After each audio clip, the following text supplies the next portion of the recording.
I was given this cute little side table, so I thought I'd use it to experiment with this Pottery Barn look using Fusion's products. So I'm using Fusion's Tapestry to just lay down a first coat there. Yep, you can see my bare feet, and there goes the dog. So that's how we work, that's how we roll right here at I Restore Stuff. Okay, so then we're just laying down this nice first coat. Now, if you've never painted before, here's a couple of tips for you.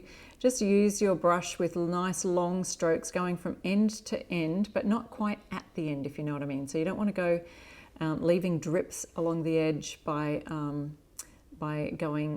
starting at over the end. You want to start at the end, near to the end.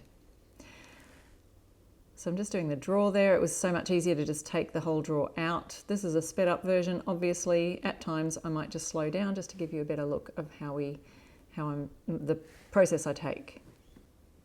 Even though these sides and this front top bit are not really seen because the drawer is tucked in there, I just did those anyway, and you can see the tapestry colour. It's a beautiful greyish kind of green. It's got some warm brownish tones, but it's also got an undertone of green, so makes it a really nice neutral to use for this look. Now you can use any kind of any colour you like, from a really light colour.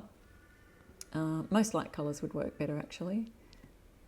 Some people use cathedral taupe, others use raw silk, so any kind of nice light neutral works well for this Pottery Barn dupe look.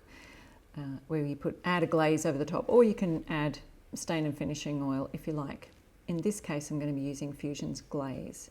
So now I'm going to use that clear glaze, Fusion's clear glaze, and I'm going to mix it with Fusion's chocolate. Now, because I've got hardly anything left in the jar, I'm literally going to add chocolate, which is a really dark brown, to the clear glaze. There's probably a couple of tablespoons left of the clear glaze, so I'm just going to add around about equal parts.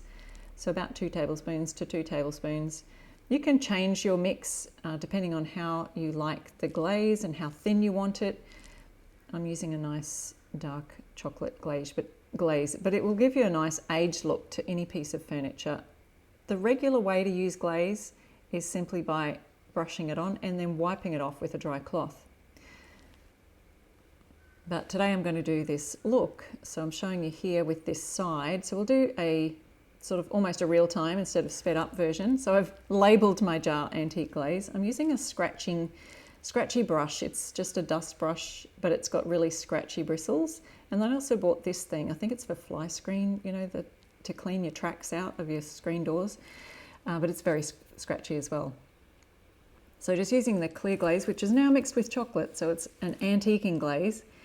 Just add a bit to your brush and then just paint it all on the sides. Now it goes on quite thin, so it's not like it's going on as thick as paint, because remember we've diluted it with the clear glaze, this chocolate.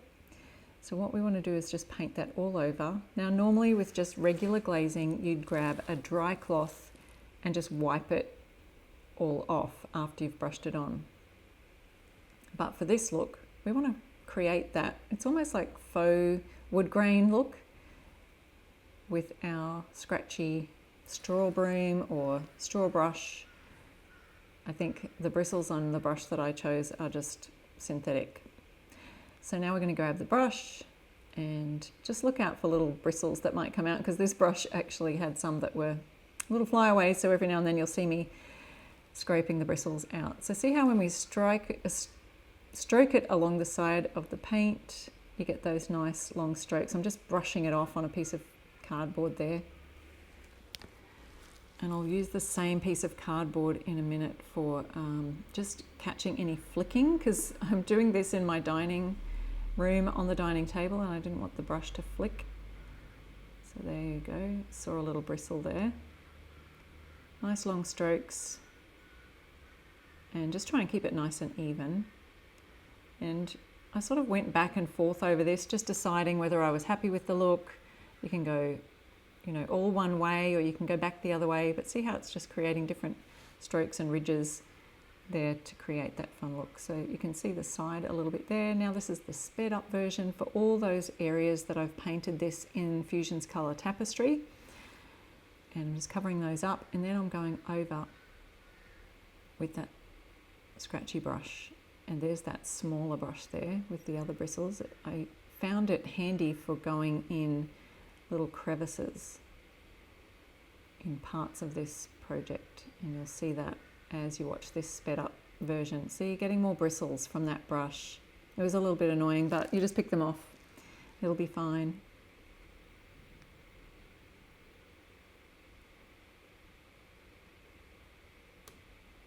Again on this side. So if you've never used Fusion's clear glaze, it is such a little handy tool to have in your painting repertoire, because you can add any color you like. So imagine, instead of chocolate, adding a glaze of like a dark blue, any kind of contrasting color to the one that you're working on. You might have done a piece in a really pale pastel green, and you could go over that with a really dark green glaze, and imagine the looks that you could get from that. What about painting something pink and adding a dark red glaze? So you can see there's so many really great ideas that you can do, all from one little pot of clear glaze. And of course you wouldn't mix it in the pot necessarily. If you want to use that clear glaze again and again for other projects, pour a little bit, pour 2 tablespoons out into a little jar, and then mix in paint from there. But this 2 tablespoons plus 2 tablespoons of paint, really only 4 tablespoons of product has glazed this whole piece, and I had still about half of that left over. So honestly, it only takes in total around about 2 tablespoons of glaze mixed with paint. So again, I'm working in sections with this top. I opted to bring the whole table down, table down off my dining table. See my bare feet again on the floor. That's how we roll. So it doesn't really matter too much how you do your paint strokes. It's all in that stroke afterwards. See, I'm using the cardboard so I don't get splatters on my curtain that's beside me. That's the drop cloth on the right hand side, but there you go. Nice brush strokes. And then we've got this little piece that sits right in there. It's all screwed in, and I used a clamp just to hold the screw so I could let that piece dry, and again brushing it all across the top. Sorry about the camera angle, wasn't sure where I was placing this. Then before and after. And now to finish it all off, once the glaze has completely dried, right now you can see that I'm adding Fusion's matte Tough Coat sealer. So you just have to add a sealer to the top of the glaze, and it will keep that all protected. Glaze has a little bit of a different finish than paint or anything else, and so because of that you do need to add a top coat. Well, I suggest or recommend adding a top coat each time. So it looks shiny there, but here's the finished product, and I'm really happy with how that turned out.